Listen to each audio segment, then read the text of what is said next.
England के हाथों दूसरे टी20 मैच में शिकस्त खाने के बाद अब तीसरे और आखिरी टी20 मैच के लिए पाकिस्तान टीम में 3 तब्दीलियां मुतवक्के।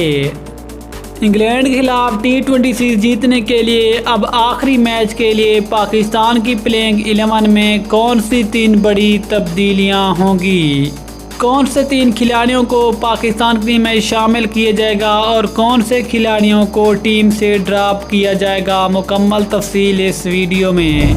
लेकिन मज़ीद तफसील में जाने से पहले अगर आप चैनल पर फर्स्ट टाइम हैं, चैनल को सब्सक्राइब करें और साथ में लगी घंटी के बटन को प्रेस कर दें ताकि क्रिकेट से जुड़ी तमाम खबरें आपको सबसे पहले जहां पर मिलती रहें। अस्सलाम वालेकुम, वेलकम टू हुसैन स्पोर्ट्स।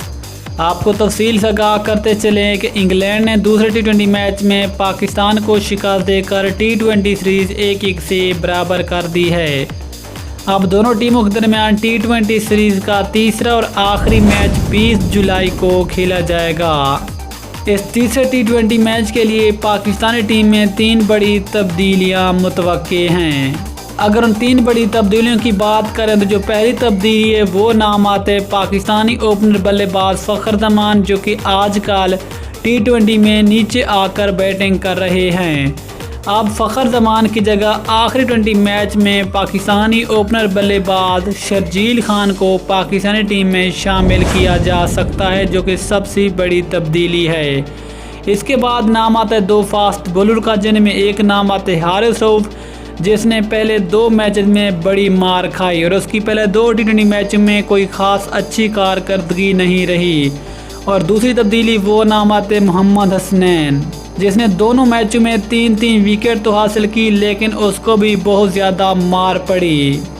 अब उन दोनों की जगह एक तो हसन अली की पाकिस्तानी टीम में वापसी होगी और दूसरा नाम आता है पाकिस्तान के 2 फास्ट बॉलर, जिनमें एक नाम आता है अरशद इकबाल और दूसरा नाम आता है मोहम्मद वसीम। अब इन 2 में से किसी एक को भी पाकिस्तान की प्लेइंग 11 में शामिल किया जा सकता है, क्योंकि आगे टी20 वर्ल्ड कप आ रहा है और वर्ल्ड कप की तैयारी के लिए मिसबाह-उल हक और बाबर आजम को ऐसी तब्दीलियां करना होंगी। तो दोस्तों, फिर क्या आप ख्याल में आखिरी टी20 मैच में पाकिस्तान की प्लेइंग 11 में कौन सी तब्दीलियां होनी चाहिए?